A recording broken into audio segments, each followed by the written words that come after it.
My name is Brooke Foley, and at 34 years of age, I became a stroke survivor. It was May 13th, 2021, and it was in the morning, and we have a busy household, morning rush. We were getting all 4 little ones out the door. My husband was changing the diaper. I'm in the mud room, putting together the backpacks. That's when I started feeling dizzy, lightheaded, and I called for my husband because I thought I was going to pass out. When I came around the corner, that's when she was back sitting up, and I laid her on her back. When she couldn't see me, realized that I was helping her, but that I was out of vision somehow. And I could see her kind of staring past me a little bit and saying that her left side was feeling heavy and that she was losing sensation on that left side.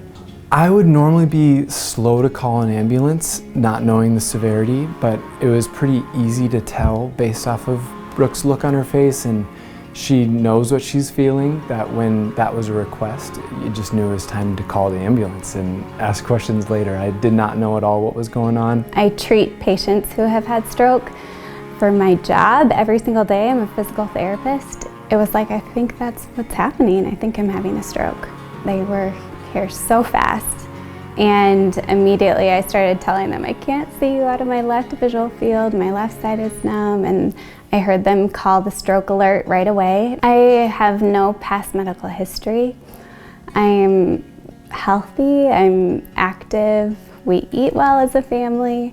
It just kind of felt like, yes, I have some stress. I have 4 under, 7 and under, 4 kids, and so we had a lot going on at the time. So when we arrived at the hospital and that stroke alert had been called, Dr. Deep was the first person that I really remember when we arrived, and she's a neurologist. My stroke was ischemic in nature. It was a moderate size, and it's actually ended up being cryptogenic. So I went through a full workup, health-wise, rheumatology, endocrinology, cardiology, everything, and there isn't a real clear cause for my stroke, and so that's where the cryptogenic part describes my stroke. Dr. Levine actually recommended having a Holter monitor first, just to see if there were any arrhythmias in my heart, and so I did that, and it checked out clear.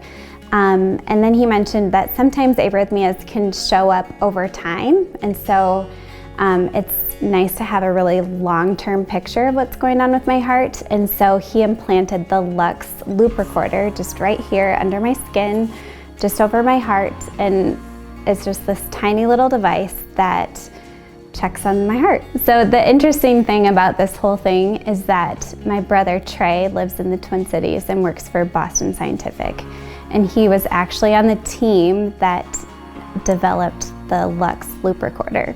It is really special, and I guess at Boston Scientific we really try to keep a focus on the patient, and that what we're doing on a daily basis is actually impacting people's lives. Monument Health out in Rapid City has been using this device to help find causes for stroke. When I heard that that's what Dr. Levine wanted to use for me too, it just felt like full circle to remember going. We went to Boston Scientific and watched Trey work on the part that he was problem solving back a few years ago, and so it's been pretty neat, and especially for my parents too, to watch the whole thing, and for Trey, and it's been a pretty cool thing for our family.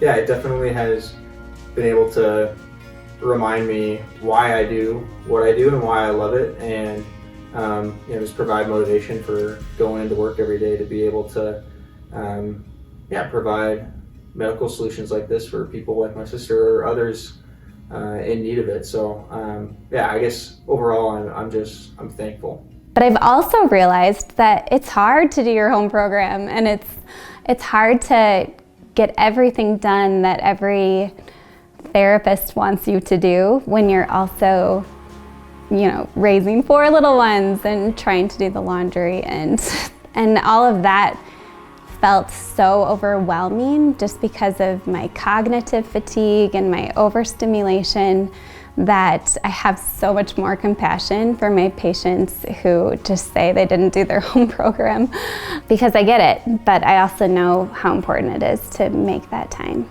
So stroke can happen at any age, and it can happen very unexpectedly. And I'm just a good example of that. And so educating yourself on exactly what the causes for stroke are, the American Heart Association has just an awesome website that helps point you to those things, and then acting quickly when you experience any of those symptoms at all, because the earlier you can intervene and the earlier you can get help, the better your outcome will be. It's been really exciting to be back on the caregiver side of things, and my understanding of stroke has exploded, and I feel like I'm a way better therapist than I ever was before, just because of what's happened to me over the last year. Mostly I just want to thank everyone who has just stepped up in unbelievable ways in my life.